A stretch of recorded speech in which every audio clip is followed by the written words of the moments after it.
Assalamualaikum warahmatullahi wabarakatuh. Bismillahirrahmanirrahim. Alhamdulillah wassalatu wassalamu ala rasulillah amma ba'du. Saya Muhammad Miftahus Surur akan melaporkan penelitian Participatory Action Research yang berjudul Pendampingan Remaja Masjid Al-Ihsan RT 2 RW 5 Kebon Kosong Jakarta Pusat melalui kegiatan keagamaan.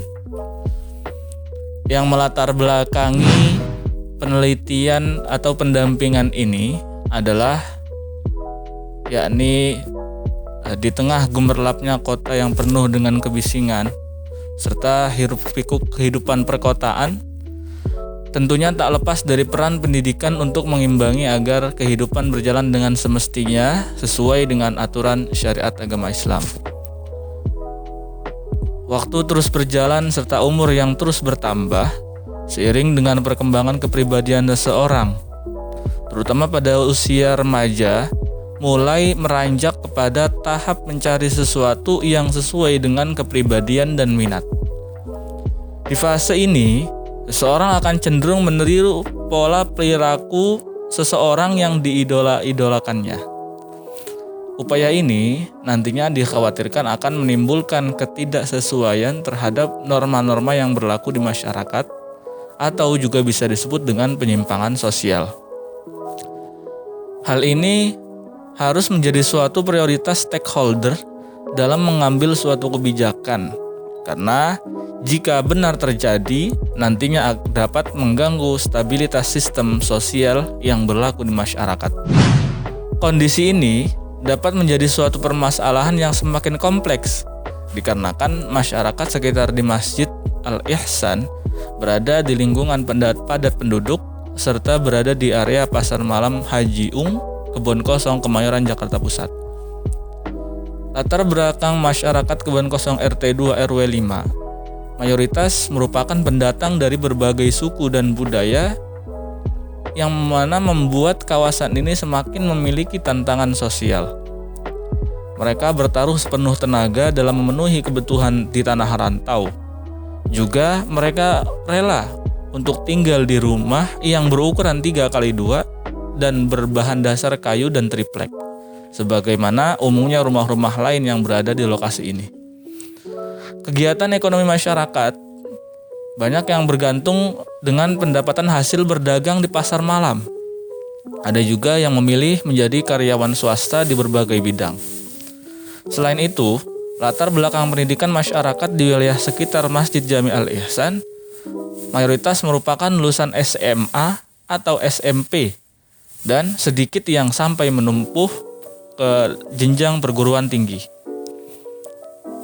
Untuk itu, upaya preventif yang dapat dilakukan dalam meminimalisir pengabaian sosial adalah dengan membuat berbagai kegiatan dan mensosialisasikan serta memberikan pemahaman tentang pola perilaku yang menyimpang seperti apa, khususnya kegiatan yang berbasis keagamaan. Lalu dari latar belakang masalah yang seperti ini, peneliti mengambil suatu tindakan dengan dilandasi dengan kegiatan yang demikian, serta melihat perkembangan mental usia remaja yang sedang dalam tahap mencari jati diri yang mudah tergoyahkan, maka perlu dilakukan penelitian yang berbasis Participatory Action Research yang bertujuan untuk mengarahkan serta memberikan pendampingan agar para remaja yang tergabung dalam Remaja Masjid Jami Al-Ihsan menjadi pribadi yang tekun dan dalam menjalankan ajaran agama, serta baik dalam menjalankan kehidupan sosial masyarakat dan bernegara. Oleh karena itu, pendampingan serta pengarahan yang demikian sangat-sangat perlu dilakukan oleh para akademisi perguruan tinggi dalam rangka pengabdian dan pemberdayaan di masyarakat sekitar. Adapun fokus masalah atau rumusannya yang dapat saya angkat ada 3. Yang pertama, kekhawatiran akan terjadinya penyimpangan sosial di kalangan remaja. Yang kedua, perlu adanya pendampingan serta memberikan pemahaman tentang norma-norma yang berlaku di masyarakat. Yang ketiga, mengadakan kegiatan keagamaan yang dapat menjadikan wadah untuk mewujudkan remaja yang tekun serta menjalankan agama juga kehidupan sosial. Dari penelitian serta pendampingan ini, harapan perubahan yang dapat diambil adalah dengan dilaksanakannya pendampingan ini dapat membuat perubahan kesadaran tentang pentingnya menjalankan ajaran agama serta menjadi pribadi yang memiliki kesolehan spiritual, kesolehan akal, dan kesolehan sosial. Untuk profil lokasi penelitian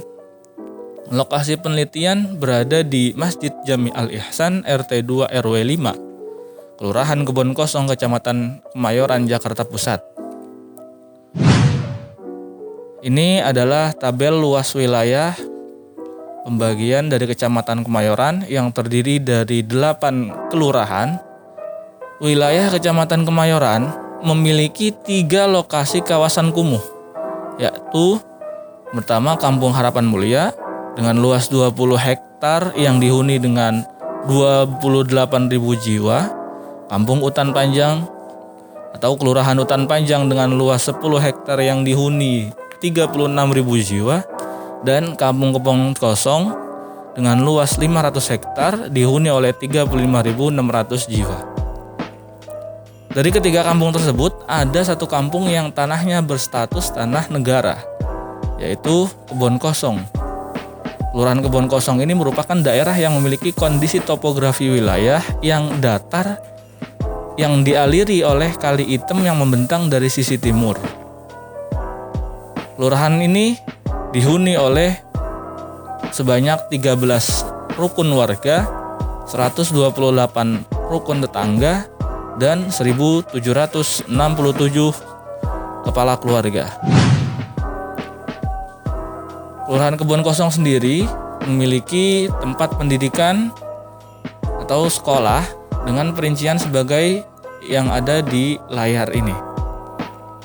Adapun aktivitas sosial masyarakat di sekitar tempat pendampingan, para penduduk pria sebagian besar bekerja sebagai pendatang atau sebagai penyedia jasa, baik itu tukang bersih-bersih, kuli panggul, dan lain sebagainya. Ada juga yang menjadi buruh dan toko kelontong.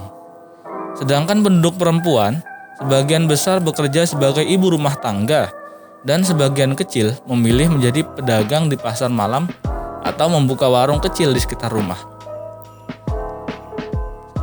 Sedangkan latar belakang pendidikan masyarakat sekitar didominasi oleh lulusan SMA atau SME dan sedikit sekali yang melanjutkan sampai ke perguruan tinggi. Hal ini didasari oleh faktor ekonomi dan tanggung jawab untuk memenuhi kebutuhan sehari-hari, sehingga lebih memprioritaskan bekerja.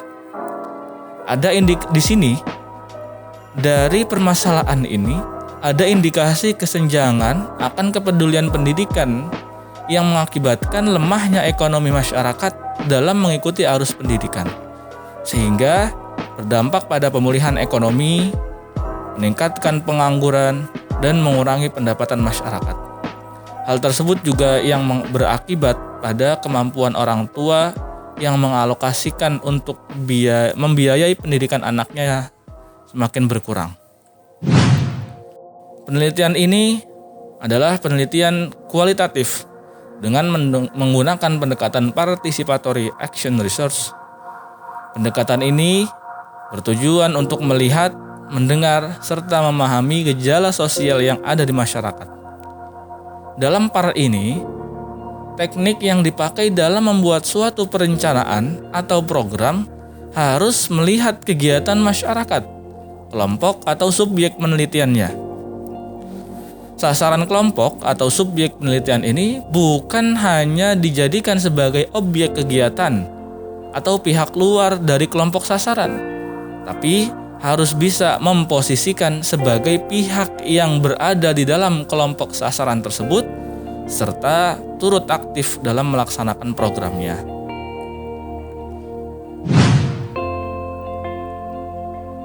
Dalam menyusun perencanaan pendampingan ini dilakukan secara partisipatif yang melibatkan unsur seperti para remaja, pengurus DKM masjid, dan lain sebagainya, dengan bertujuan untuk survei dan menganalisis kebutuhan dengan harapan nantinya kegiatan ini sesuai dengan harapannya.